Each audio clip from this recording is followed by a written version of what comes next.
అందరికీ మరణాత మరణాత మహిమస్వరం కార్యక్రమం వీక్షిస్తున్న దేవుని పిల్లలైన మీ అందరికీ ప్రభు నామములో శుభములు కలుగును గాక. ప్రతిరోజు ఇదే సమయమునకు ఈ కార్యక్రమం వీక్షించి దైవాశీర్వాదములు పొందండి.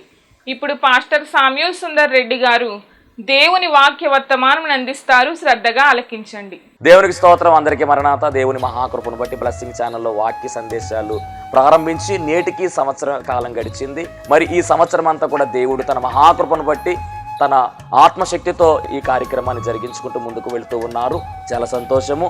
దీనికి సహకరించినటువంటి బ్లెస్సింగ్ ఛానల్ యాజమాన్యం వారికి, అలాగే వీక్షకులకు, అలాగే విశ్వాసులైనటువంటి మీ అందరికీ, అలాగే మా కొరకు ప్రార్థన చేస్తున్నటువంటి మీ అందరికీ కూడా ప్రత్యేకమైనటువంటి వందనాలు తెలియజేస్తున్నాను. మరి రాబోయే రోజుల్లో కూడా అద్భుతమైనటువంటి పరిచర్య జరగడానికి మీ అనుదిన ప్రార్థనలో మా కొరకు జ్ఞాపకం చేసుకుని ప్రార్థించండి. అలాగే మీ కొరకు కూడా మా అనుదిన ప్రార్థనలో మేము ప్రార్థన చేస్తూ ఉంటాము. ఒకవేళ మీకు ఈ కార్యక్రమం ఆశీర్వాదకరంగా ఉండి ప్రేరేపణ కలిగినట్లయితే కనుక మీ ప్రోత్సాహాన్ని అందించండి. ఈ కార్యక్రమాన్ని దయచేసి ముందుకు వెళ్ళడానికి సహకరించవలసిందిగా దేవుని పేరట తెలియజేస్తూ ఉన్నాను. దేవుడు మిమ్మల్ని బహుగా ఆశీర్వదించును గాక. ఆమేన్. నిర్గమకాండం 1వ అధ్యాయం మొదలు పెట్టుకొని 17 వరకు ఒక భాగం అయితే 18వ అధ్యాయం నుంచి చివరి వరకు 2వ భాగం. అంటే సీనాయి పర్వతం వరకు ప్రయాణము 17వ అధ్యాయము. 18 నుంచి 40 వరకు కూడా సీనాయి పర్వతం దగ్గర స్టే చేస్తారు. అక్కడే దేవుడు ఆజ్ఞలు ఇవ్వడం, కట్టడలు ఇవ్వడం, విధులు ఇవ్వడం, ఇవన్నీ కూడా మనకు కనబడతాయి. ఇప్పుడు ప్రధానంగా పరిశీలన చేస్తే 24వ అధ్యాయంలో నుండి మోషే గారు కొండ మీదకి వెళ్ళినట్టుగా రాయబడింది. 24వ అధ్యాయం నిర్గమకాండం 24వ అధ్యాయం 18వ వచనము. అప్పుడు మోషే ఆ మేఘములో ప్రవేశించి కొండ మీదికి ఎక్కెను. మోషే ఆ కొండ మీద రేయింబగళ్ళు 40 దినములుండెను. గమనించాలి, 40 సంవత్సరములు కాదు, 40 దినములు. ప్రయాణము 40 సంవత్సరాలు. మోషే గారు 40 దినాలు. అది 40, ఇది 40. గమనించాలి. అంటే వారి ప్రయాణమేమో 40 సంవత్సరాలు పట్టింది. కానీ మోషే గారు కొండ మీద ఉండి ఎన్ని దినాలు ఉన్నాడంటే 40 దినాలు ఉన్నాడు. మరొకసారి మరలా కొండ మీదకి వెళతాడు. అప్పుడు ఒక 40 దినాలు ఉంటాడు. ఈ 40 దినాలు కూడా ఏం చేశారు మోషే అంటే కనుక, అన్నపానములు లేవు, రేయింపగళ్ళు అక్కడే ఉన్నాడు. దేవుని మహిమలో ఉన్నాడు. దేవుని మహిమ ఆయనను కమ్మినట్టుగా రాయబడింది. ఈ 40 దినాలు కూడా దేవునితో మాట్లాడుతూ దేవుని యొక్క మాటలను వింటూ మోషే అక్కడే నిలిచి ఉన్నాడు. ఈ మాటలన్నీ కూడా మనం గమనిస్తే 25వ అధ్యాయము నుంచి మరి మనం లెక్క పెట్టుకుంటే 31వ అధ్యాయం వరకు కూడా మరి దేవుడు కొండ మీద మాట్లాడినట్టుగా 31వ అధ్యాయము 18వ వచనములో మరి ఈ యొక్క ప్రస్తావన అంతా పూర్తయి కిందకు వచ్చింది. అంటే దాదాపుగా 7 అధ్యాయాలు మనం పరిశీలన చేస్తే కొండ మీద అనగా సీనాయి పర్వతము మీద మోషే గారితో దేవుడు మాట్లాడుతూ ఉన్నాడు. ఈ సీనాయి పర్వతము లేదా హోరేబు కొండ చాలా విలువైనటువంటి పర్వతం. ఇది గతంలో దీని గురించి మనం మాట్లాడుకున్నాం. పరిశుద్ధ గ్రంథములో ఉన్నటువంటి కొండలలో ఇది ఒక అద్భుతమైనటువంటి కొండ. దీన్నే దేవుని పర్వతం అని పిలుస్తున్నారు. దీనినే పరిశుద్ధ పర్వతం అని పిలుస్తూ ఉన్నారు. దీనినే హోరేబు కొండ అంటున్నారు. దీనినే సీనాయి పర్వతం అని కూడా పిలుస్తూ ఉన్నారు. ఈ సీనాయి పర్వతము దగ్గరే దేవుడు మోషే గారికి దర్శనమిచ్చారు. ఈ సీనాయి పర్వతం మీద నుంచే దేవుడు మోషేతో మాట్లాడారు, పిలుచుకున్నారు. తరువాత ఈ సీనాయి పర్వతం దగ్గరే ఇప్పుడు పైకి వెళుతున్నాడు. ఆయన పైకి వెళ్ళి 40 దినములు అక్కడే ఉన్నాడు. అలా ఉన్నటువంటి ఆ సమయంలో దేవుడు చాలా విషయాలు మాట్లాడారండి. ఆ మాటల్లో ఒక మాట ఏమిటంటే, నేను వారిలో నివసించున్నట్లు పరిశుద్ధ స్థలము నిర్మించాలి. ఒక మందిరము కావాలి మోషే, ఒక గుడారము కావాలి, ఒక గుడారము కావాలి. ఆ గుడారము ఎలా ఉండాలి అంటే పరిశుద్ధముగా ఉండాలి. ఎందుకు అంటే నేను మీతో ఉండాలనుకుంటున్నాను. కానీ మరి పరిశుద్ధుడు గనక స్థలం ఎలా ఉండాలి? పరిశుద్ధంగా ఉండాలి. చాలా జాగ్రత్తగా వినండి. దేవుడు నివసించేటటువంటి స్థలం ఎలా ఉండాలి? పరిశుద్ధముగా ఉండాలి. మందిరము ఎలా ఉండాలి? పరిశుద్ధముగా ఉండాలి. మందిరములోని ప్రవక్తన జాగ్రత్త అనే మాట జ్ఞాపకం చేసుకోండి. ప్రసంగి గ్రంథం 5వ అధ్యాయములో రాయబడినటువంటి మాట మందిరములోని ప్రవక్తన జాగ్రత్త. ఎందుకు అంటే పరిశుద్ధులైన దేవుడు ఆ మందిరములోనికి దిగి వచ్చే సమయములో నీవు కూడా పరిశుద్ధముగానే ఉండాలి. అపరిశుద్ధత నీలోనికి రాకుండా, అపవిత్రత నీలోనికి రాకుండా జాగ్రత్తగా ఉండాలి. మండుచున్నటువంటి ఆయన దగ్గరికి మనం సమీపిస్తూ ఉన్నాము. పరిశుద్ధుడైన ఆ దేవుని దగ్గరకు మనం వెళ్ళాలంటే మనలో పరిశుద్ధత ఉండాలి. శుద్ధి చాలా ప్రాముఖ్యమైనది. అన్నిటికన్నా ముఖ్యముగా హృదయ శుద్ధి చాలా ప్రాముఖ్యమైనది. నువ్వు పైకి ఎంత శుద్ధిగా ఉన్నప్పటికీ కూడా హృదయ శుద్ధి లేకపోతే దండగా. వేషధారుల వలె మనం ఉండడానికి వీలు లేదు. శాస్త్రులు, పరిసయ్యులు, సద్దుకయ్యులు ఎలా ఉండేవారు అంటే వేషధారణ కలిగి ఉండేవారు. వారు సంత వీధుల్లో మూలల్లో వారు ప్రార్థనలు చేసేవారు. వినపడే విధంగా ప్రార్థనలు చేసేటటువంటి తత్వము వారిది. కనపడే విధముగా దానాలు చేసేటటువంటి వారు గొప్పలు చెప్పుకునేవారు. లోపలంతా కూడా ఎలా ఉందంటే కనుక అపరిశుద్ధత చోటు చేసుకుంది. వారు ఎలా ఉన్నారంటే సున్నం కొట్టేటువంటి సమాధుల వలె ఉన్నట్టుగా ప్రభువే చెప్తూ ఉన్నారు. అవును, సమాధి పైకి సున్నం కొడితే చాలా బాగుంటుంది, కానీ లోపల ఎలా ఉంటుందంటే కుళ్ళు పట్టిపోయి ఉంటుంది. మనం ఒకవేళ అలా ఉన్నామేమో జాగ్రత్త. నువ్వు పైకి ఎంత అలంకరించుకున్నప్పటికీ, పైకి ఎంత శుద్ధి చేసుకున్నప్పటికీ, పైకి ఎంత తెల్లని వసలు ధరించుకున్నప్పటికీ నీ లోపల నలుపు ఉంటే కనుక దేవుడు ఊరుకోడు. హృదయ శుద్ధి గల వారు ధన్యులు, వారు దేవుని చూసేదని రాయబడింది బైబిల్ గ్రంథములో. కాబట్టి దేవుడు కోరుకునేది ఏమిటంటే నీ హృదయము శుద్ధ హృదయాన్ని కోరుకుంటూ ఉన్నాడు. పరిశుద్ధుడైన ఆ దేవుని దగ్గరికి నువ్వు వస్తున్నప్పుడు నువ్వు ఎలా ఉండాలంటే హృదయము శుద్ధి కలిగి ఉండాలి. నీ హృదయంలో అపవిత్రత అనేది ఉండకూడదు. నీ హృదయంలో వ్యసధారణ అనేది ఉండకూడదు. నీ హృదయంలో లోకం అనేది ఉండకూడదు. నీ హృదయంలో అసూయ అనేది ఉండకూడదు. నీ హృదయంలో కోపం అనేది ఉండకూడదు. నీ హృదయంలో ద్వేషం అనేది ఉండకూడదు. నీ హృదయం అంతా కూడా దేవుని వాక్యముతో నింపబడి ఉండాలి. శుద్ధ హృదయము కలిగి నీవు ఉండాలి. దేవునికి మహిమ కలుగునుగాక. కాబట్టి ఆయన అంటున్నాడు కదా, నేను వారి మధ్యలో నివసించాలనుకుంటున్నాను. కట్టండి ఒక గుడారాన్ని అంటున్నాడు.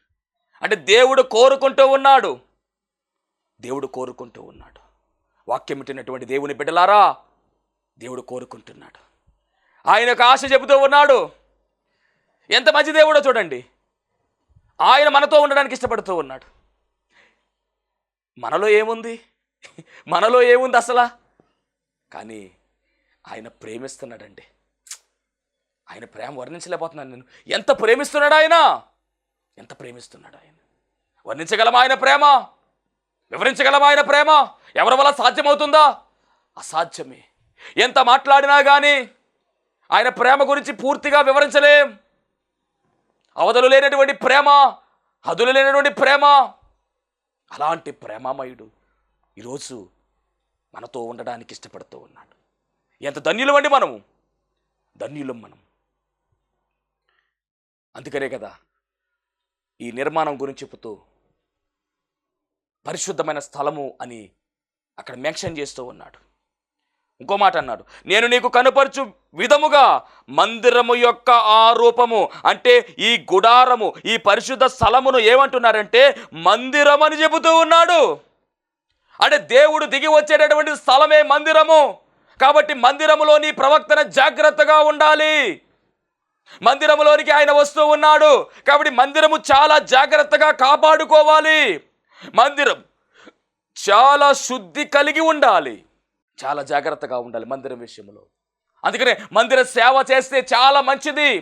మందిరంలో పని చేస్తే చాలా మంచిది. మందిరము కొరకు మనం పని చేస్తే దేవుని ఆశీర్వాదము మన మీద ఉంటుంది. ఎవరు చేస్తారులే అన్నటువంటి ఆలోచన మనలో ఉండకూడదు. మన మందిరము దేవుడి దిగి వచ్చే స్థలం అది. దేవునితో సహవాసం చేసే స్థలం అది. దేవుడు మనతో, మనము దేవునితో ఉండేటటువంటి స్థలం అది.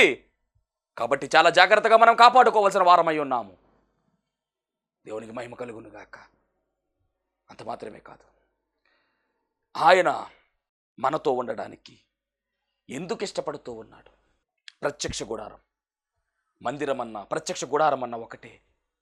ఎందుకు నిర్మించమంటున్నాడు దేవుడు? మేఘస్తంభంలో వచ్చాడు, అగ్నిస్తంభంలో ఉన్నాడు ఆయన, కానీ మధ్యలో ఉండాలనుకుంటూ ఉన్నాడు. వారిలో ఉండాలనుకుంటున్నాడు. ఏంటిది అని మనం ఆలోచన చేస్తేనండి, ఇది ఇప్పటిది కాదు. ఆదిలోనే దేవుడు మొట్టమొదటిగా నిర్మించుకున్నటువంటి జంట. దేవుడు మొదటిగా ఏర్పాటు చేసుకున్నటువంటి ఆదాము. దేవుడు ఆదాముతో సహవాసం చేశాడు. దేవుడు ఆదాముతో ఉన్నాడు. ఆదామును దేవుడు ఏర్పాటు చేసుకున్నాడు. ఆదామును దేవుడు విడిచిపెట్టకుండా ఆదాముతో ఉండేవాడు. గమనించండి, పక్షులు, జంతువులు అన్నీ కూడా ఏర్పాటు చేయబడ్డాయి. అన్నిటికీ పేర్లు పెట్టమని చెప్పాడు దేవుడే. అన్నిటికీ కూడా ఆదాం పేర్లు పెట్టాడు. అప్పటికి ఇంకా అవ్వం రాలా. అప్పుడు ఆదాముకు ఆలోచన వచ్చింది, అన్నిటికీ జంటలు ఉన్నాయి, నాకు జంట లేదే అని ఆలోచన. దేవుడే కలిగించాడు ఆలోచన. అప్పుడు నరుడు ఒంటరిగా ఉంటే మంచిది కాదు, కాబట్టి ఒక తోడు ఏర్పాటు చేయాలని అవ్వమ్మను దేవుడు ఏర్పాటు చేశాడు. ఆదాము మట్టిలో తీయబడితే అవ్వమ్మ ఆదాములోంచి తీయబడింది. ఎంత గొప్ప ధన్యత! మరలా మట్టిలో తీయలా, ఇక ఆదాములో నుంచే అవ్వమ్మను బయటికి తీసి వారిరువురిని జంట కింద నిలబెడితే వారిరువురిని కూడా ఏదేను తోట అనే సన్నిధి అనుభవాన్ని ఇచ్చేశాడు. వారిరువురిని కూడా ఏదేను తోటలో సేదతీరమని చెప్పిన దేవుడు ఆ ఏదేను తోటకే చల్లపూట వేళ వచ్చి వారిని కలుసుకుంటూ, వారితో మాట్లాడుతూ, వారితో ముచ్చటిస్తూ ఉండేవాడు. ఎంత గొప్ప ధన్యత వారిది! అంటే అక్కడే కనబడుతూ ఉంది దేవుని యొక్క అభిలాష, అక్కడే కనబడుతూ ఉంది. దేవుని యొక్క ఆశ ఏమిటంటే ప్రజలతోనే ఉండాలి, తన పిల్లలతోనే ఉండాలని ఆశ కలిగిన వాడు ఆయన. పరలోక సౌఖ్యమును కూడా విడిచిపెట్టి భూలోకానికి వచ్చి వేసి తన పిల్లలతోనే ఉండాలని ఆశ. అలా కొనసాగుతూ ఉంటే సాతాను యొక్క ప్రయత్నం, పరలోకములో దేవుని దగ్గర ఉన్నటువంటి సాతాను. గమనించండి, ఆరాధన చేసేటటువంటి గుంపులో ఒక గుంపు, దేవదూతలలో ఒక దూత లూసిఫర్, గర్వము అనేటటువంటి ముసుగు వేసుకుని, గర్వము అనేటటువంటి పిచ్చి పట్టి, నేనే గొప్పవాడిని అనేటటువంటి ఆలోచన రాగా దేవుడు ఆ పరలోక వైభవం నుంచి త్రోసివేశాడు. అంతే, వాడు గాలిలో సంచరిస్తూ దేవుని యొక్క కార్యాలను అడ్డగించే ప్రయత్నము చేస్తూ ఉండగా దేవుడు ఏర్పాటు చేసిన సృష్టిని చూశాడు. సృష్టిలో దేవుడు దగ్గర అవుతున్నటువంటి ఈ మానవులను చూశాడు. వెంటనే దేవునికి మానవునికి ఉన్నటువంటి సంబంధమును తీసివేయడానికి, దూరము చేయడానికి సాతానుగాడు పని పూనుకుని పాపం అనేటటువంటి గోడ కట్టడం మొదలుపెట్టాడు. ఎప్పుడైతే పాపం మొదలైందో, గోడ మొదలైందో, దేవునికి మానవునికి ఉన్న సంబంధము చెరిపివేయబడుతుంది. గమనించాలి, ఆ యొక్క సన్నిధి సాన్నిధ్యము వారు కోల్పోయారు. ఎప్పుడైతే పాపం మొదలైందో, ఎప్పుడైతే తప్పు జరిగిందో, దేవుడు వారిని ఏదేను తోటలో నుంచి బయటకు పంపించి వేశాడు. సన్నిధి అనుభవాన్ని వాళ్ళు కోల్పోయారు. దేవుడు దిగి వచ్చి మాట్లాడే అవకాశాన్ని వారు కోల్పోయారు. ఎందుకంటే పాపం అనేది అడ్డొస్తూ ఉంది. ఆయన పరిశుద్ధుడు. అప్పుడొక పాపము లేదు, ఇప్పుడు పాపం వచ్చింది. ఆ తరువాత అక్కడ కోల్పోయినటువంటి ఈ బంధాన్ని మరలా దేవుడు పునఃప్రారంభించడానికి ఆయన అంటున్నాడు కదా, ఇదిగో సన్నిధి ఏర్పాటు చేయండి, అదే మందిరాన్ని ఏర్పాటు చేయండి, ఒక గుడారాన్ని ఏర్పాటు చేయండి, పరిశుద్ధ స్థలాన్ని ఏర్పాటు చేయండి, నేను వస్తాను, మీతో ఉంటాను అని ఆయన మరలా కోరుకుంటున్నాడు. చూసారా, మానవుడు దూరం అయినప్పటికీ ఆయనైతే మటుకి మానవుడు దూరంగా పెట్టాలని కోరుకుంటుంది. ఆయన దిగి వచ్చాడు. మరి ఇశ్రాయేలీయుల మధ్యలో ఆయన ఉండాలనుకుంటున్నాడంటే లేదు, మన మధ్య కూడా ఆయన ఉండాలనుకుంటున్నాడండి. అందుకనే కొత్త నిబంధనలో ఏం జరిగిందంటే స్వయంగా ఆయన దిగి వచ్చాడు. పత్రికల్లో ప్రభువు చెప్తున్నటువంటి మాట, 1 కొరింథీ పత్రిక 3:16 రాయబడినటువంటి మాట, మీరు దేవుని ఆలయమై ఉన్నారనియు దేవుని ఆత్మ మీలో నివసించుతున్నాడని మీరు ఎరుగరా? అంటే ఇప్పుడు ఆయన మనతో ఉండడం మాత్రమే కాదు కానీ మనలో ఉండడానికి ఆయన ఆశపడుతూ ఉన్నాడు. గమనించాలి, దేవుడు దిగి వచ్చే స్థలం ఎలా ఉండాలి అంటే పరిశుద్ధముగా ఉండాలి. మరి అలాంటిది దేవుడు మనలోనే ఉంటున్నాడంటే మనం ఎలా ఉండాలి, ఎంత పరిశుద్ధంగా ఉండాలి? అపరిశుద్ధత మనలోనికి రానివ్వకుండా మనము చాలా జాగ్రత్తగా ఉండాలి. అందుకనే మీరు దేవుని ఆలయమని ఎరుగరా అని మాట్లాడుతూ 17వ వచనంలో రాయబడిన మాట, ఎవడైనను దేవుని ఆలయమును పాడు చేసిన ఎడల దేవుడు వారిని పాడు చేయును, దేవుని ఆలయము పరిశుద్ధమైనది, మీరు ఆ ఆలయమై ఉన్నారు.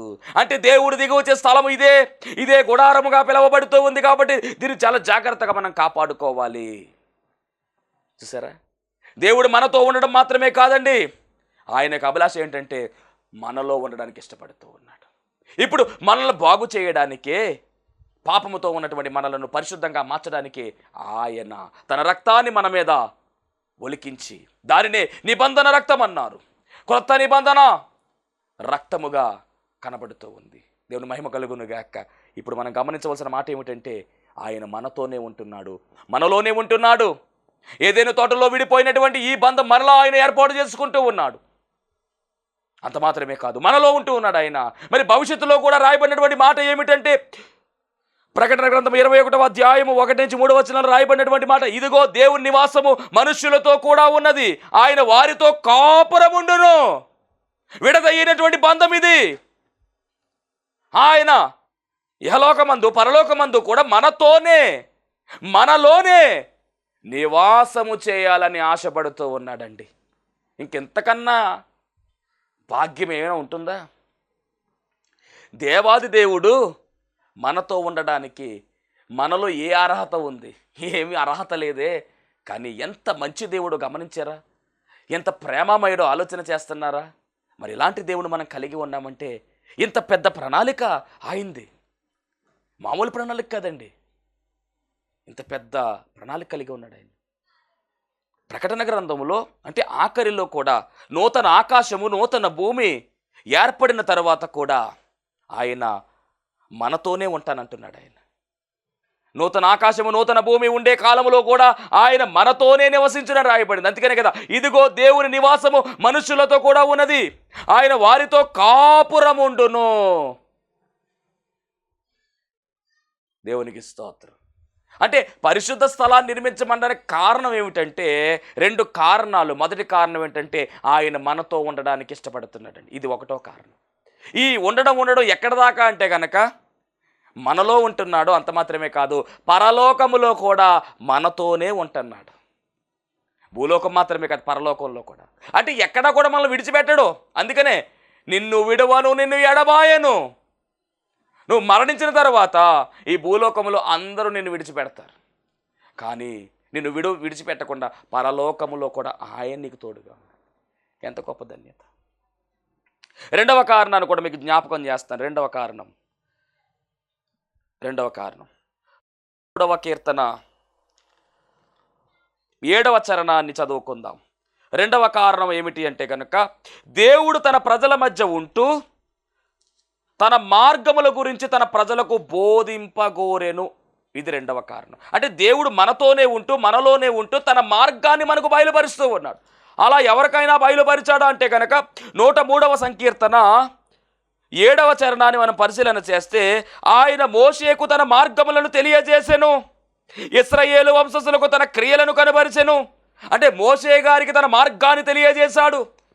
ఎప్పుడు అంటే కనుక వారితో ఉంటూ. ఈరోజు దేవుడు మనలో ఉంటూ దేవుని యొక్క మార్గాన్ని మనకు తెలియజేస్తూ ఉన్నాడు, దేవుని యొక్క చిత్తాన్ని మనకు తెలియజేస్తూ ఉన్నాడు, దేవుని యొక్క ఏర్పాటును మనకు తెలియజేస్తూ ఉన్నాడు, దేవుని యొక్క ఉద్దేశాన్ని మనకు తెలియజేస్తూ ఉన్నాడు. అంత మాత్రమే కాదు, దేవుని యొక్క నీతి మనకు ఇస్తూ ఉన్నాడు. మనం ఎలా జీవించాలో, ఎలా నడుచుకోవాలో, ఎలా ఉండాలో, ఎలా ఉండకూడదో ఇవన్నీ కూడా మనతో ఉంటూ మనకు బోధిస్తూ ఉన్నాడు. ఆయన మంచి బోధకుడు, ఆయన గుడ్ టీచర్. ఆయన దేవునికి మహిమ కలుగును గాక. అంటే 2 కారణాలు. ఒకటి, ఆయన మనతో ఉండటం మాత్రమే కాదు, మనతో ఉండడానికి పరిశుద్ధ స్థలాన్ని నిర్మించమన్నాడు. ఒకటి. రెండవది, మనతో ఉంటూ మార్గాలను బోధించడము, మనల్ని సరైనటువంటి మార్గంలో నడిపించడము ఆయన చిత్తమై ఉన్నది. ఈ 2 కారణాలు. 95వ కీర్తన 10వ చరణాన్ని కూడా మనం చదివినట్లయితే ఇక్కడ జరిగినటువంటి విషయం. 95వ కీర్తన 10వ చరణం. 40 ఏండ్ల కాలము ఆ తరము వారి వలన నేను విసికి వారు హృదయమున తప్పిపోయి ప్రజలు వారు నా మార్గములు తెలుసుకొనలేదని అనుకొంటిని. అంటే మోషే గారికి తన మార్గాలు తెలియజేసే మోషే గారు తెలుసుకున్నారు, కానీ ప్రజలకు తన మార్గాలు తెలియజేసినా కానీ వారు తెలుసుకోలేకపోయారు.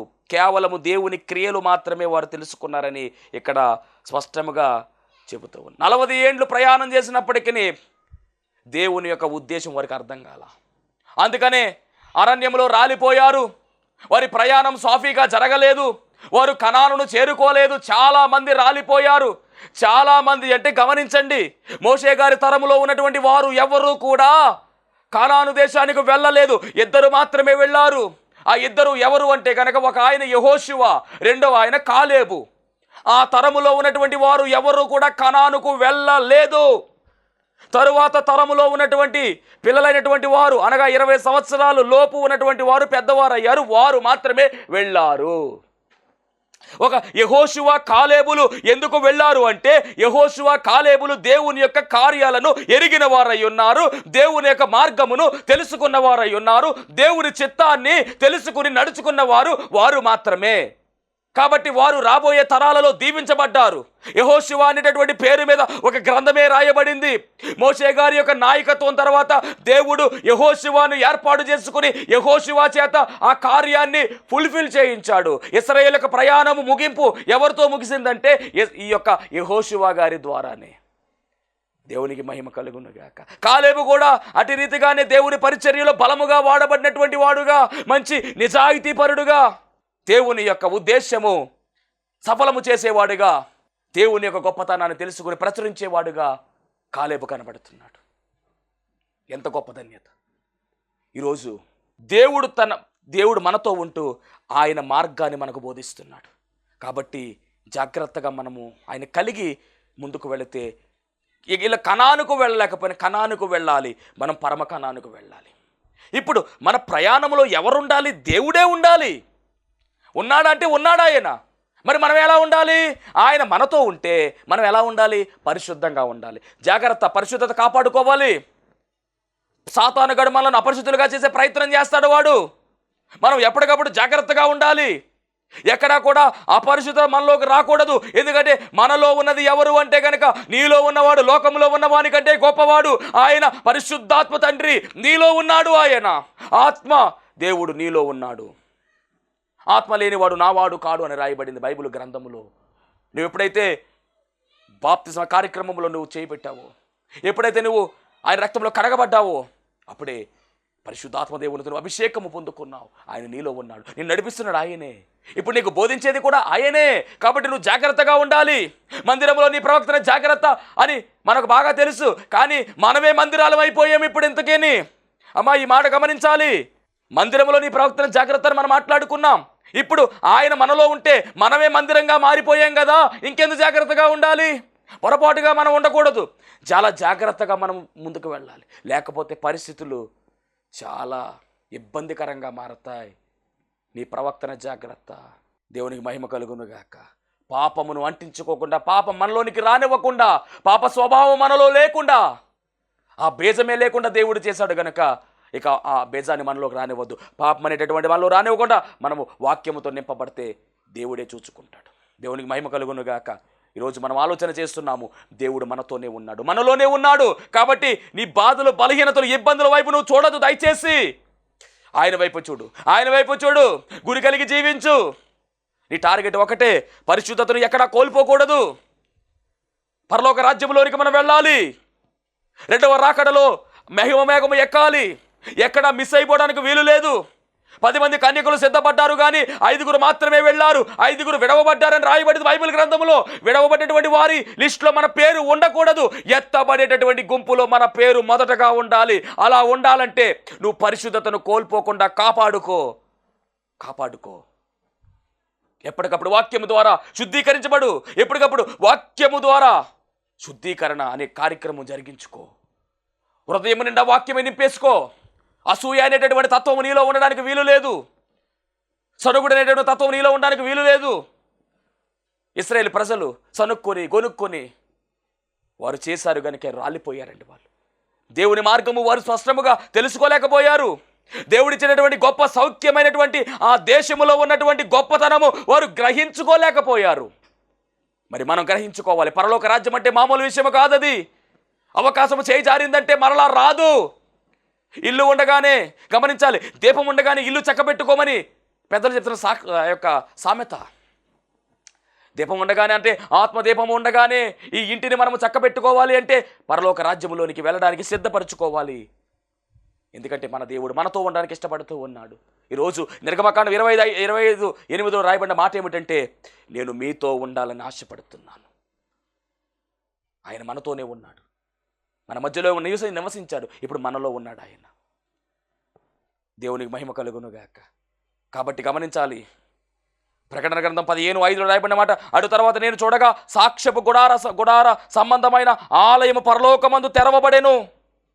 అంటే పరలోకమందు తెరవబడుతున్నటువంటి ఆలయము ఇక్కడ దేవుడు తయారు చేయమన్నటువంటి ఆలయముకు ఎలా ఉంది అంటే కనుక ఒక ముంగుర్తిగా కనబడుతూ ఉంది. ఏదేమైనప్పటికీ మరి ఈ ప్రత్యక్ష గుడారము, దేవుడు ఉండాలని ఆశపడుతున్న ఈ ప్రత్యక్ష గుడారం, బైబిల్ గ్రంథంలో దీనికి చాలా ప్రాధాన్యత ఉంది. రాబోయే రోజుల్లో మనం దీని గురించి వివరించుకుందాం.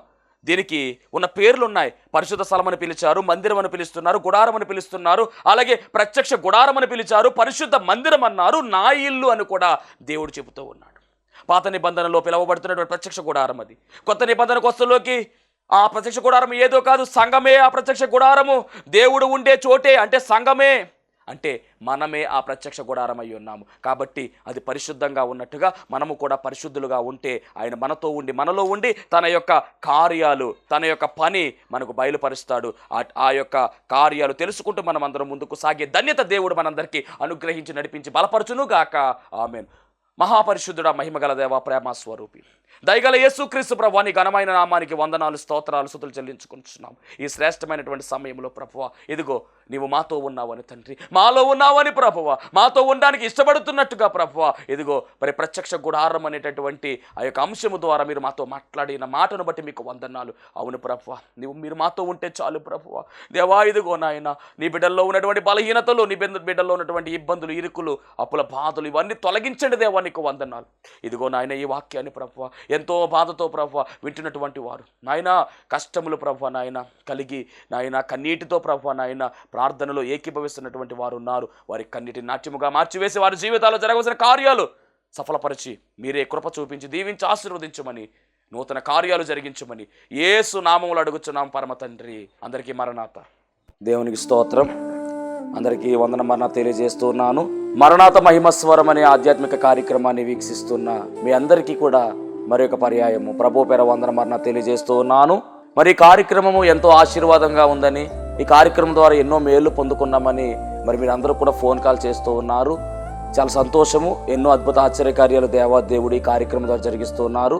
దేవుని నామమునికి మహిమ కలుగునుగాక. మరి మీరు చూస్తున్నటువంటి ఈ యొక్క షెడ్ గురించి గతంలో మీకు చెప్పడం జరిగింది. యజమానుడు మరి దీన్ని బేరం పెట్టారని చెప్పేసి, దీన్ని తీసుకుంటే ఇక్కడ ఆరాధన జరుగుతుంది, లేకపోతే మనం బయటికి వెళ్ళాలనేటువంటి పరిస్థితిని మీకు చెప్పినందుకు చాలామంది మరి సహకరించారు. కొంతమంది మరి అమౌంట్ పంపించడం జరిగింది, అలాగే ప్రార్థన చేయడం జరిగింది. దేవుని మహాకృపను బట్టి పంపించినటువంటి కొంత అమౌంట్ మరి యజమానుడికి కట్టడం జరిగింది. ఇంకా చాలా అమౌంట్ మనము వారికి ఇవ్వాల్సి ఉంది. కనుక మరి ఈ కార్యక్రమాన్ని వీక్షిస్తున్నటువంటి మీకు ఎవరికైనా కనుక ప్రేరేపణ కలిగినట్లయితే కనుక మరి మీ వంతు సహకారాన్ని అందించండి. ఈ దేన సేవకునికి మీ యొక్క సహకారం అందించి ఈ సేవను మరి ముందుకు వెళ్ళేలాగా సహకరించవలసిందిగా ప్రభు పేరు తెలియజేస్తూ ఉన్నాను. మీకు ఎవరికైనా కనుక మరి ప్రేరేపణ కలిగినట్లయితే కనుక స్క్రీన్ మీద కనపడుతున్నటువంటి ఆ నెంబర్కి ఫోన్పే చేయండి, లేదా ఫోన్ చేసినట్లయితే కనుక నేనే స్వయంగా మాట్లాడతాను. మీ సహకారాన్ని అందించండి. ప్రభు పనిలో మీరు కూడా పాలి భాగస్తులు కావాల్సిందిగా ప్రభు పేరు తెలియజేస్తున్నాను. అందరికీ మరణాత.